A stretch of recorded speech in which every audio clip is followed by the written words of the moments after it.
สวัสดีหมดเป็นตาย่าเนาะท่วมเอื้อยเลยครับสับกันเนาะฮะสับกันเลยเนาะงามเลย เอื้อยกับน้องไผงามเพิ่นว่าจะกระถามใช่ไปบ่เป็นเลย FC เราคอมเมนต์มาเบิ่งเด้อว่าระหว่างเอื้อยครับน้องให้งามกว่าเอาเพิ่นถามว่าเอ้ยกับน้องไผงามบ่ซั่นเอาจะจักปียามได้สิเอาผัวยังบ่ฮู้เถื่อเนาะอยากได้แล้วบ่กับน้องเอาผู้สาวนี่ก็เลือกได้2คนนี่ผู้สาวเหลือแต่2คนนี่ในบ้านนี่เอาเลยอันบ่ได้มีหมู่ว่าไงทั้งหมู่บ้านนี่เหลือแต่เจ้า2คนนี่ที่ยังเป็นผู้สาวอยู่น้องสิเอาก่อนว่าฮู้เด้อสิน้องเดียวกันเฮาถ้าเป็นป่าเนาะถ้าเป็นป้าถ้าเจ้านะนี่นะมาอยู่บ้านนะบ้าป่ะน้องชายมีอยู่ค่าดองแพงป่ะบ่แพงเนาะบ่ฮู้เรื่องจบเลยแพงป่ะค่าดองเท่าไหร่บ่แพงเท่าไหร่จักล้านจักแสนจักล้านทำป้าเอาป้าจักล้านป้าเอาบ่ฮู้เนาะป้าหันเว้าถึงใจถึงคอให้สำไหนก็ได้ถึกใจให้ซี่เลยโอ้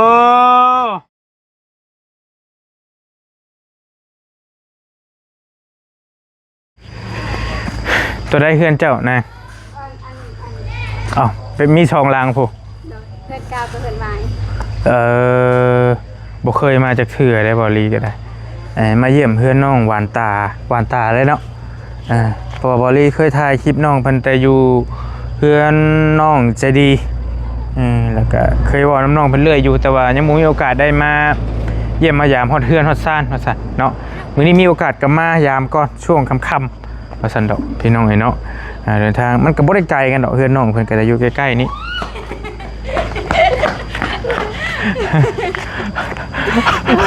สวัสดีหมดเป็นตาย่ากับน้องมอมพี่น้องเนาะท่วมเอื้อยเลยสับกันเนาะฮะสับกันเลยเนาะก็ซ้ำแล้วก็น้องนี่ไผงามฮะน้องนี่ไผงามเบิ่งยืนเฮียงกันข้างไอ้สิเบิ่งก่อนงามคนละแบบงามคนละแบบงานคนละแบบเขาก็บ่ยอม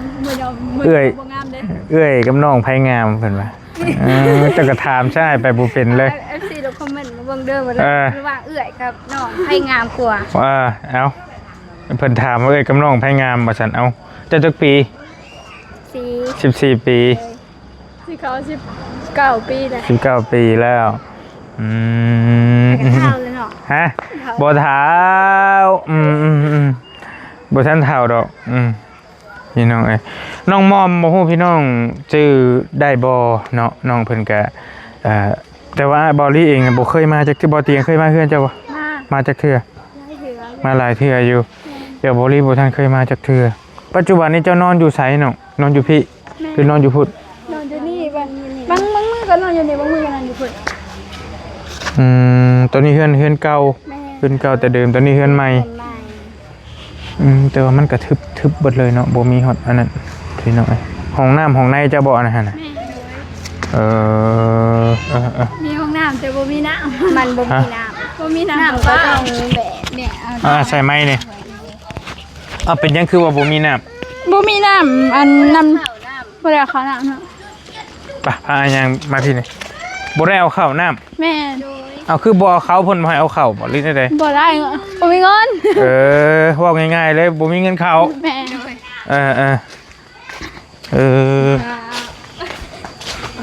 โอเคอันหน้ามาหาเดี๋ยว CAI สิบ่จักบ่นะห้องน้ำก็2ห้องข้างนี้แม่พี่น้องเนาะแต่ว่าบ่เฮาตาปัจจุบันนี้ชุมเจ้าเอาน้ำใส่เอาน้ำดินเอาน้ำห้วยแต่ว่ามันขาดไปแล้วฝนตกมีน้ำเลยน้ำเสียบกับบ่มีต้องไปน้ำห้วยเพลงบอกเขานะบ่ฮู้มันมีน้ำประปาบ่ล่ะแถวนี้มีเขาเจ้ามีคนเข้าแล้วบ่แถวนี้มีแล้วมี3หลังคาเรือนจักล้านบาท บ่ฮู้ทางพระเจ้าเนาะ ลุงเฮิมได้เคยเข้าเราเคยเข้าให้หลายคนอยู่จะถามเราก็ได้ก็บ่แพงปานใดติพี่น้องเอ้ยแต่พี่เพิ่นมีน้ำประปาเด้พี่น้องเอ้ยเนาะถือว่าท่านสมัยกว่าทางบ้านเฮาอีกเพิ่นมีน้ำประปาแล้วก็เฮาต่อเขาแล้วก็จ่ายค่าน้ำเอาแล้วแต่ละเดือนก็ได้กินข้าวแลงแล้วบ่ ยัง ได้ยังกินไปเลย บ่มียังเพราะว่ามื้อเช้าเดี๋ยวไปเสียหญ้าบ่ได้อยู่หากินบ่ได้ไปอยู่ ไปเสียหญ้า เสียหญ้าให้ ไปเสียหญ้าบ่เจ้าก็ได้ แม่น อันตะกี้ไอ้ใกล้คือเห็นเจ้าขายอันดูหั่น แม่นตะกี้ขายแต่เช้าขายแล้วแต่2มื้อแล้วหากะผักบ่มีมักแตงให้ขายแล้วเด้เพราะว่าหมดฤดูหมดยามเพิ่นแล้ว ว่าไงมันเบิดแล้ว แม่น น้องคนขายมันก็ได้ มักแขนตะลุก แคตาลูปบ้านเจ้าเอิ้นมาหยัง มักแตง มักแตงเอิ้นมักแตงซื่อๆไปหาหมองนั่งนี่อ้ายจากนั่งคุยน้ำอันนี้เนี่ยมันยืนบ่มันคือว่าได้ว่าหนึ่งคันอยู่นี่ได้บ่มีนี่มีหมองนั่งบ่ฮะ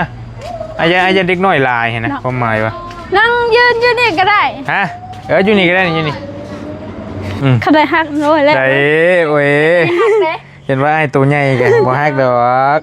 ย่านบนเด่นมา กัน นะ ฮักเจ้าก็เฮ็ดไหมแค่นั้นแหละ ใหม่เฮ็ดได้อยู่ ฮะ เฮ็ดใหม่เฮ็ดได้อยู่สิย่านอ้ายให้ละเจ็บ โอ้เสียงยังเฮ้ย เสียงเขีย เสียงเขียดเสียง ฮะ ปุ๊บ ฝนที่ตกบ่ ตกแต่เมื่อคืนนี่เด้ ตกมือคืน มันก็ห้องแต่เมื่อคืน พี่น้อยขึ้นมานั่งอยู่เพื่อนเก่าน้องหล่าเพิ่นอยู่ซ่านนี้มันก็เงียบๆดีเพราะว่าทั้งพุ่นเด็กน้อยค่อนข้างหลายเด็กน้อยหลายแฮงไอ้ฮะ แซนฮักแต่ ไอ้ฮะมองนั่งก็ว่าดอกเห็นว่าก็ น้องไป โอ้ยแซนฮัก บ่ฮักเว้ย ย่านอ้ายเจ็บ หลังฮัก เป็นห่วงชานบ่ บ่ยัน ย่านทะลุระยะนั้นอ้ายมันเจ็บ โอเคมันก็ได้ปุ๊บน้องมอมหันบอลลี่พันไปเรื่อยๆสิเห็นน้องเพิ่นขายแคนตาลูปเนาะเพิ่นรับจ้างขายแคนตาลูปอยู่นี่ก่อนสิฮอดเฮือนใจดีนี่พี่น้องเอ้ยเนาะก็เห็นน้องเพิ่นขายเรื่อยๆอยู่แต่บ่มีโอกาสได้แวะอย่ามารบกวนเพิ่นขายเครื่องหั่นนะก็เจ้าขายดนบ่ล่ะอยู่หั่น อันสิเข้า2 เดือนแล้ว ได้เงินเท่าใดเพิ่นให้ อันได้เงิน6 ล้าน2 เดือนเพราะว่าเดือนหนึงได้3 ล้านเด้ เพิ่นให้เดือนละ3 ล้านมื้อละแสนเนาะอันสิไล่กันเนาะ แม่นมื้อละแสน พี่น้องเอ้ยแล้วก็มันเบิดระยะบัดนี้ แม่น เหลือ6 ล้านเลยบ่หรือจะได้ เดือนหมดเงินก็มันไปนำ เบิดเดือนกับเบิดเงินแค่ว่าไล่เห็นซื่อ แม่น ไล่เห็นว่ามันได้6 ล้านซื่อ แม่น แต่ว่าเงินน่ะชื่อไปเบิดแล้ว แม่น ชื่อหยังคือเบิดไว้ ซื้อ แท้ ข้าวซื้อน้ำซื้อเครื่องใส่ในครอบครัวเนี่ย โดย เพราะว่ามันมีซื้อข้าวซื้อน้ำซื้อเป็นหนอกเป็นนัวซื้อของกินหรือว่า อันค่าน้ำค่าไฟราคารวมเขาจะเอาเก็บนั่นเก็บนี่เก็บไว้แล้วก็ซื้อยาให้พ่อ พอจะเป็นหยัง เป็น น้องเพิ่นเคยเล่าให้ฟังอยู่ แม่นเราเป็นอัมพาตแต่เก่าเนาะอัน สิเดือด หลังๆตอนปี2022ประมาณนั้นแหละน้องก็บ่จืดนะอันพ่อหันเป็นอัมพาตอันแพทย์เพิ่นเว้าว่าเส้นเลือดแตกในสมอง ตีบหรือแตก ตีบหรือแต่บ่ฮู้ ว่าคันแตกแต่มันไอ้ว่าเราบ่อยู่บ่ได้ตี ตีบมั้งบ่จืดแน่ตอนนั้น ยาแล้วบ่เป็นหยังแล้วบัดปัจจุบันนี้ต้องกินยาตลอดบ่ล่ะ แม่นเพิ่นได้กินยาอาศัยแต่ยาแล้วเพิ่นยังแบบว่าดีขึ้นหน่อยนึงแต่เก่าก็ห่มใส่ยาซื้อหางไม้มาแล้วก็ห่มได้5 เดือน เดี๋ยวนี้เพิ่นก็ย่างได้อยู่แต่เฮ็ดเวียกบ่ได้ แต่ว่าต้องมียา แม่ ตลอดเลยนะขาดยาบ่ได้ เพิ่นก็ขาดยาบ่ได้ต้องซื้อประจำ โดยก็พ่อแม่ยังอยู่น้ำกันครบบัดอยู่เจ้าก็ได้เนาะ แม่ ยังอยู่น้ำกันก็เด้อไอ้ถามใหม่เลยก็แล้วกัน เจ้าหันซื้อน้องมอมเนาะ โดย น้องมอมอายุ19 ปี แม่ ผู้นี้ซื้อ มันได้ น้องหวานตา14 ปี เดือนได้สิฮอด15 เราเกิดเดือน8เนาะ เดือนแปด จังไรก็ฮอดได้15ได้นี่บ่แม่นบ่เอาเดือน8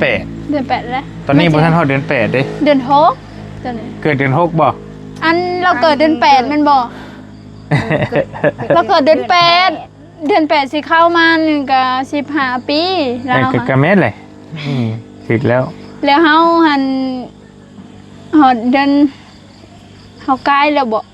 หรือว่ามัน บ่เป็นชาวแล้วบ่จ๊ะ บ่ฮอดยังบ่ฮอด20ปีเฮาก็หากัน19ปี ยังเกิดเดือน4แล้ววะ โอเคก็ยังเป็นชาววัดช้องเราว่าชุมเจ้ากันนะยังบ่ทันมีครอบครัวเนาะ แม่ เจ้ามีอ้ายเอ้ยน้องจักคนฮะ มีกันทั้งหมด7 คน ปอดโตหลายคนดีๆมีครอบครัวแล้วจักคน มีครอบครัวแล้ว3 3 คน ยังสี่ ยัง แม่นเลย สี่ ยัง4 คน แม่ ขอโทษผู้ชายจักคนผู้หญิงจักคน ผู้ชายแม่น5ผู้ชายผู้หญิงหันสอง มีเท่าเจ้านี้ แม่ เจ้ากับน้องนี้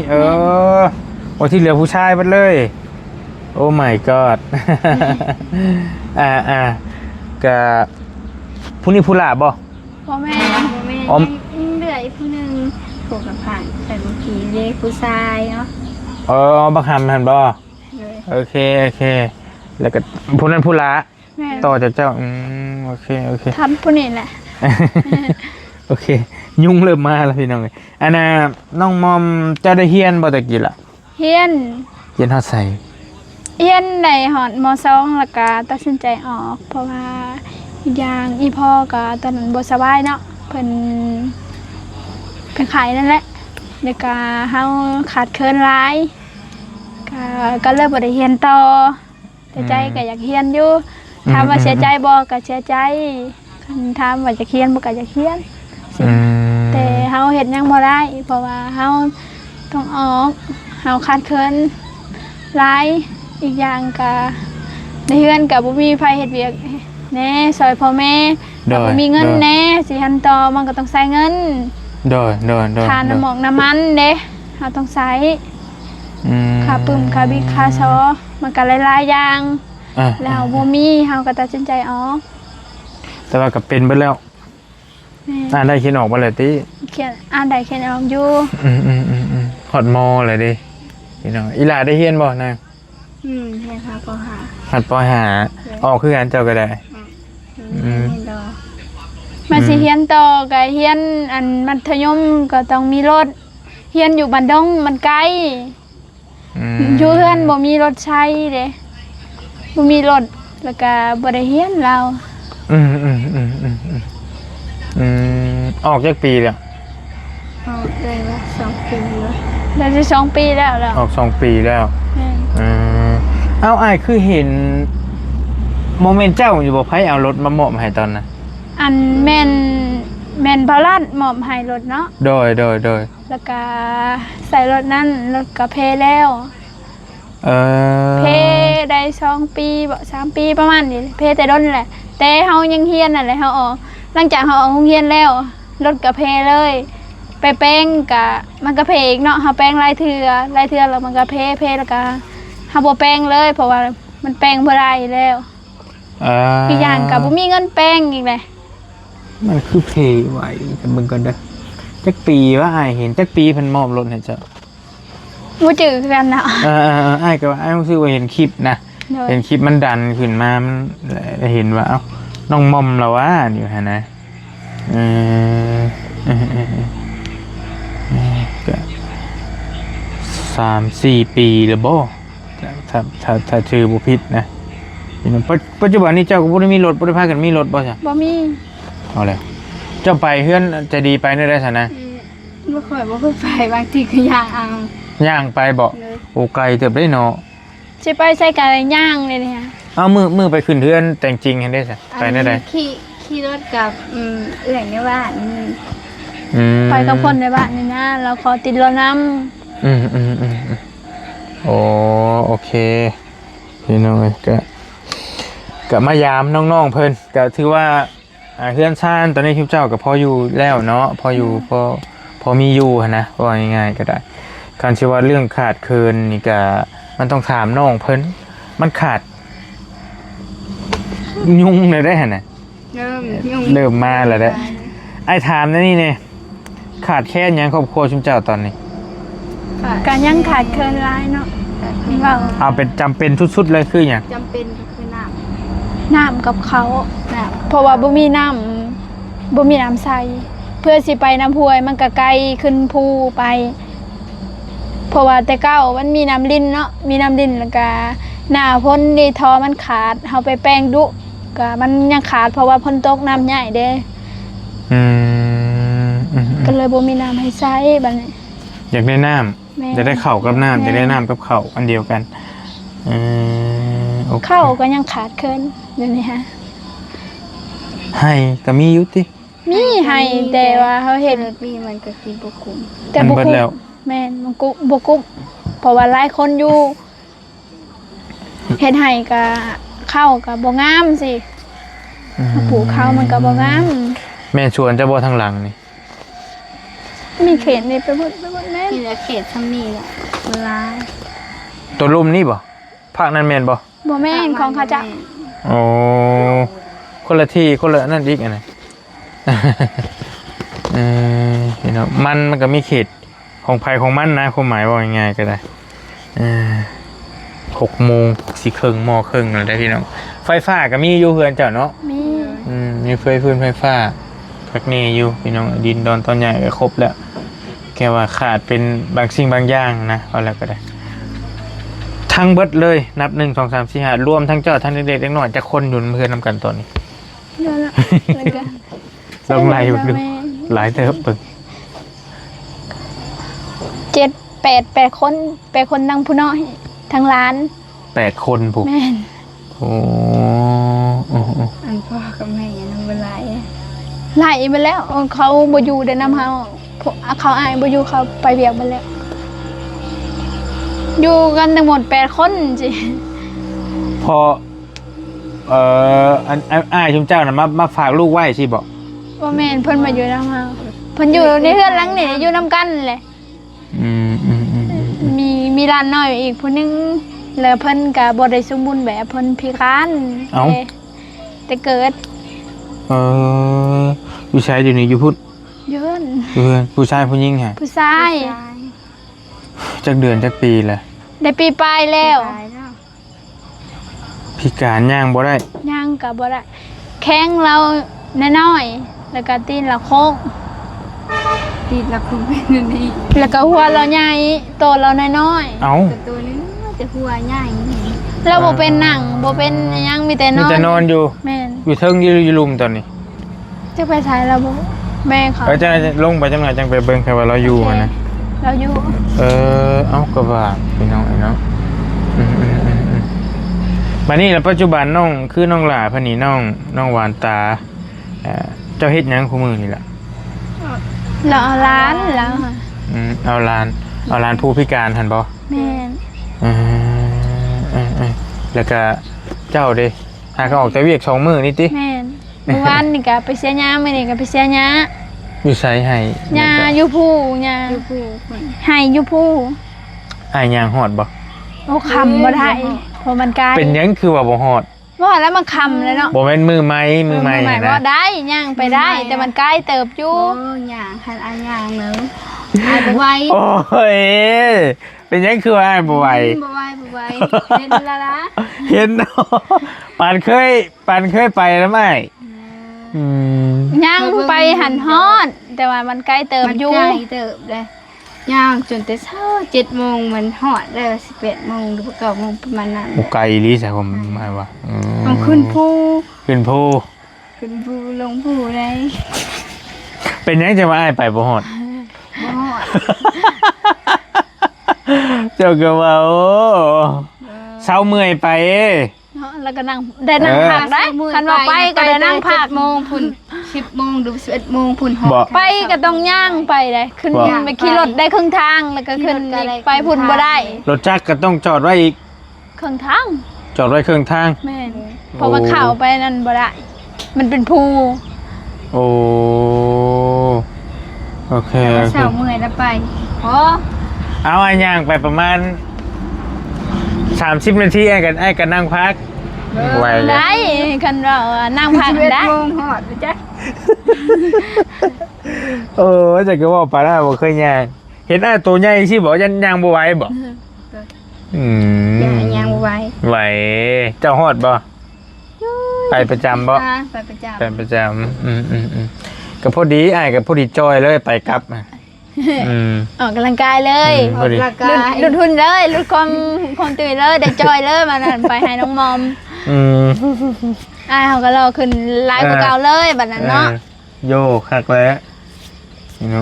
ย่ำได้เสียเอาผัว ยังบูฮูเถื่อเนาะ อยากได้หรอบ่ ถ้าว่าอยากได้ก็เฮ้อ ยังอยู่ แม่ ยังบ่ทันอยากได้ปานใด แม่ ลิ้นก่อนอยู่เป็นโสดก่อนเนาะ แม่ หมู่เอาผัวป้าแล้วบ่ เอาผัวปะไปแล้ว ไปทั่วบ้านหมดแล้ว โอ้ my god เหลือแต่เจ้านี้เอาไปลิงกับไผใส่คู่มือนี่บ่มีหมู่ซ้ํ หมู่ก็มีอยู่บางเทื่อก็ไป มึง เที่ยวแล้ว เพิ่นไปเฮ็ดเวียกเนี่ยบ่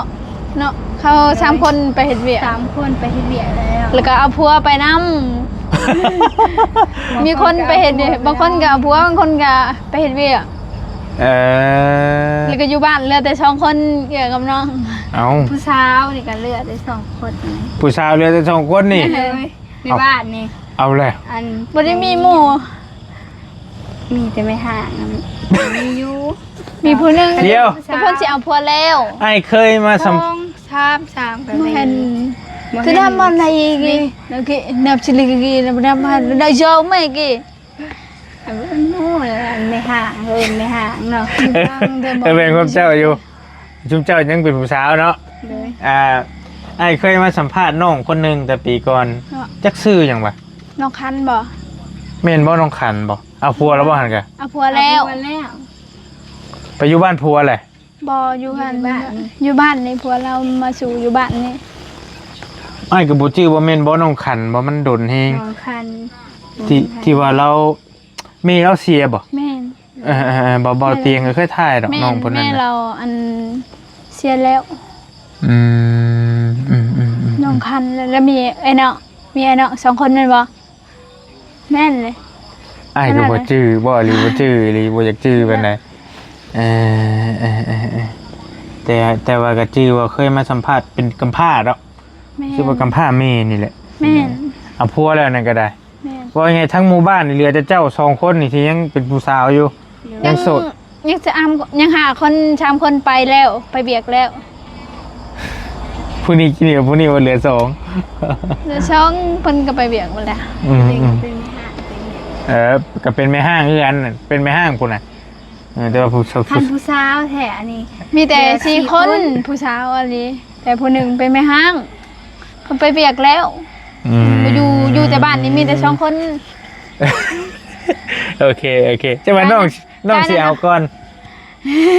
ว้าวเด้อสิน้องเดียวกันเลยเฮาทาเป็นป่าเนาะ ถ้าเป็นป้าถ้าเจ้านะเห็นไหมเมื่ออยู่บ้านนะบ้าป่ะน้องชายมีอยู่ค่าดองแพงป่ะ บ่แพงเนาะเว้าฮู้เรื่องจบ แพ เลย งป่ะค่าดองเท่าไหร บ่แพง เท่าไหรจักล้านจักแสนจักล้านทำป้าเอาป้าจักล้านป้าเอา บ่ฮู้เนาะว่าหันเว้าถึกใจถึงคอ ได้ หัน สำไหนก็ได้ ชุดใจให้ฟรีเลย โอ้เป็นนั้นบอกถึกใจว่าเอาได้เลยดี ได้สำไหนก็ได้ ว่าเอาได้เลยดีที่ให้ถึกใจป้า พี่ แบบ ก็ นี้ หักเพลงกันเนาะ ดี บ่ได้เว้าเรื่องขาดองเนาะคันเว้าถึกใจกันลมกันฮู้เรื่องแล้วก็อันมันแค่น้อยจบ ให้เฮ็ดไปตามผิดตามของซื่อๆสินะ โอ้เอาง่ายเว้ยคักลีนี่มัดแขนหน่อยพ่อว่าซั่น พอจะให้เว้าฮู้เรื่องสิ โอ้คักคันว่านั่นนี่พี่น้องแต่ว่าส่วนหลายคนทั้งพี่หันก็เจ้าสิไปอยู่น้ำผัวแม่นบ่ล่ะ แม่น สัดส่วนหลายเลย แม่น แต่ว่าที่เจ้าว่านั่งคันในเพิ่นผัวมาอยู่น้ แม่น ำก็ได้คือกันเนาะแล้วแต่นะนี่เนาะ แล้วแต่บุคคลแต่ชนร้ายก็มีแต่ไปอยู่เฮือนผัว มันมีน้อย เพราะว่าผัวมาอยู่เฮือนเฮาแบบสินะ แต่ว่าส่วนหลายนั้นผู้สาวไปอยู่น้ำผู้บ่าว แม่น ในนั้นซะเมียไปอยู่น้ำผัวนี่เนาะโอเคมีแต่สมควรแก่เวลามื้อนี้อ้ายก็มายามเด้อ โดย มายามอะไรก็เดี๋ยวสิไปเอาอันนี้ให้มีเอียงอยู่ในในรถหันเลยอันนี้เยาวชนวาซีเด้ออันนี้ไอ้ให้ไปซื้ออันนี้มาสู้น้องกินอ่ะ โดย เอาให้เอาวานตารับก็ได้ไปซื้อน้ำมาสู้ไอ้กินเด้อเอาให้เด้อ ได้เด้อ ขอบใจได้หลายไปลง มันก่อนต้องค่อยๆพี่น้องอันนี้เพื่อนครัวอย่างชุ่มเจ้าอยู่นี่บ่ล่ะ แม่น มาให้กินอยู่นี่เลย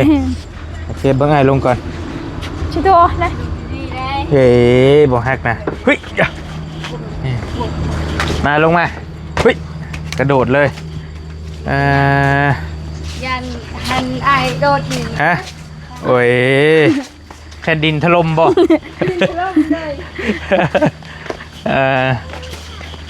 ใช้หลานพูดได้ว่าเป็นอันนั้นใช่ ละกุยอ่ะแม่นั่นเลยร้านเฮา ขอเบิ่งแหน่มาเบิ่งดูอุ้มมาเบิ่งดู แล้วยิง อันผู้หัวเพันใหญ่เนาะล่ะเนาะ เลย แข็งมันก็เป็นแบบนี้ แห้งแบบเป็นแบบนี้ เบิ่งไอ้เบิ่งได้ละ เลี้ยงง่ายเลย เพราะว่าไอ้ทายเด็กน้อยหลายบ่ได้นะมันเป็นจำกัด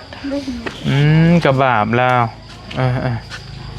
เป็นแต่เกิดเลย แม่ สิย่างบ่ได้เลยได้ไอ้เบิ่งนี่เนาะบ่ได้แล้วบ่ได้แท้ๆเลย เกิดก็ต้องได้ผ่าเกิดพอเกิดธรรมชาติบ่ได้แล้ว ผาว แม่น หัวใหญ่แต่ว่าอันส่วนอันนี้น้อยนะพี่น้องส่วนแข้งนี่น้อยแข้งขาน้อย แม่น กระบะไปเอาขนมมาสู้เพิ่นกินได้ปะไปนั่นได้ปะอ่ะของฝากเมื่อฝากหลานเด้อน้องเด้อมากินน้ำกัน เด้อ โอเคกลับป้าเด้อบันนี้เด้อ โดย ไปเฮือนจะดีต่อสิไปหันอีกโอเคอยู่ดีมีเฮง ดีไม่แห้งเลย ขอไม้ขึ้นนี่ ครับผม ครับผม เวลาจะมาพบกันใหม่เลย โอเคเดี๋ยวที่มายามใหม่ โดย โอเคบาย บ๊ายบาย โอเคขอบใจ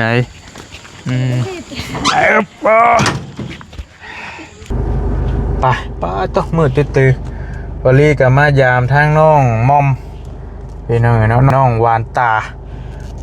วานใจว่าซั่นเนาะเพิ่นก็เป็นสองสาวที่ก็ว่าจะดีเนาะอัธยาศัยดีวิ่งมาต้อนรับอย่างดีว่าซั่นทั้งหมู่บ้านนี่เหลือแต่สองสาวเพิ่นว่าเหลือที่เป็นสาวโสดอยู่ ยังบ่ทันแต่งงานว่าซั่นดอกเนาะก็เป็นเคสที่ทีมงานเคยมาเยี่ยมยามก็หลายปีก่อนนั่นแหละแต่ว่าบอลี่บ่ทันมีโอกาสมาจักเทื่อได้มีโอกาสมื้อนี้ก็มาเยี่ยมยามน้องเพิ่นก่อนเพราะว่า FC ก็ให้มายามมาเยี่ยมแน่ว่าซั่นดอกเพิ่นก็เว้าจะดีน้องๆเพิ่นก็ขาดแคลนอยากได้น้ำอยากได้ข้าวกินว่าซั่นเนาะอย่างอื่นก็พอมีอยู่ว่าซั่นบ๊ายบายเจอกันใหม่โชคดีพี่น้องโดย